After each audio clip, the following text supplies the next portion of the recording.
हरे कृष्णा।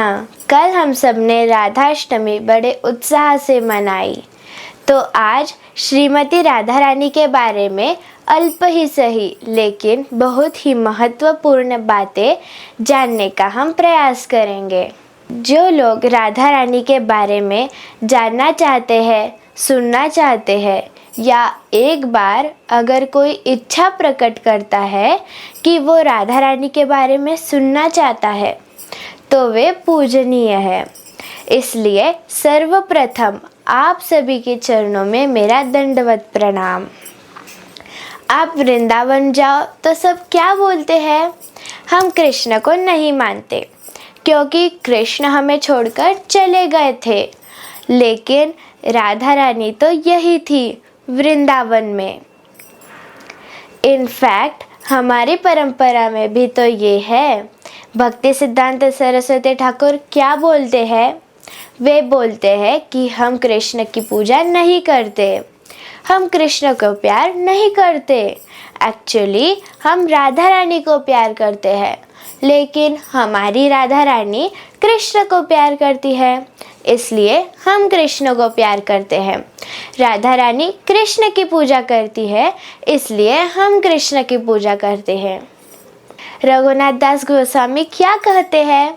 बोलते हैं कि कभी किसी दिन गोवर्धन के पास मुझे कृष्ण दिखाई दिए और कृष्ण ने कहा कि आओ मेरे पास, तो मैं नहीं जाऊंगा क्योंकि कृष्ण का कोई भरोसा नहीं।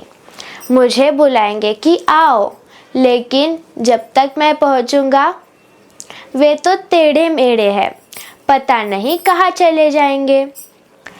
लेकिन अगर कृष्ण के पास राधा रानी खड़ी हो तो अगर वो मुझे नहीं भी बुलाए तो भी मैं भागा हुआ चला जाऊंगा, क्योंकि जहाँ राधा रानी है वहाँ कृष्ण है स्थायी भाव से।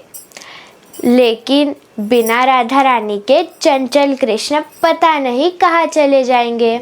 हमारी गुरु परंपरा में हम गौड़ीय वैष्णव हैं। जो विष्णु की पूजा करते हैं उन्हें वैष्णव कहते हैं, जो कृष्ण की पूजा करते हैं उन्हें कृष्ण कहते हैं, लेकिन जो श्रीमती राधा रानी की पूजा करते हैं उन्हें गौड़ीय कहते हैं। और हम गौड़ीय हैं, हम राधा रानी की पूजा करते हैं। तो जो आज हमारी आराध्य है, कल उस राधा रानी का आविर्भाव दिवस था, अपीयरेंस डे, यानी उनका जन्मदिन था। तो राधा रानी कौन है? श्रीमती राधा रानी कृष्ण के शरीर का अंग है। कृष्ण की अनगिनत शक्तियों में से जो हलादिनी शक्ति है वो श्रीमती राधा रानी है और वो कृष्ण के अंग से उत्पन्न हुई। जब एक दिन रास मंडल में कृष्ण बैठे हुए थे, तब उनके मन में एक विचार आया कि मुझे आनंद लेने के लिए कुछ एक्स्ट्रा करना है। I want to enjoy in a different way. जब उन्होंने ऐसा सोचा, तब उनके लेफ्ट साइड से राधा रानी उत्पन्न हुई। शास्त्रों में लिखा गया है कि राइट साइड से कृष्ण का रूप निकलता है, लेफ्ट साइड से राधा रानी, और तब से राधा और कृष्ण की लीलाएं आरंभ होती है। तो जैसे ही उनका आविर्भाव हुआ, उनके हृदय में आया कि मुझे कृष्ण की आराधना करनी है। तो रा धातु से आता है आराधना, और धवा यानी वो भागने लगी फूल लाने के लिए, तो उसे नाम आया राधा, राधा। तो ये जो राधा कृष्ण है वो एक ही है, ये दोनों सेपरेट नहीं है।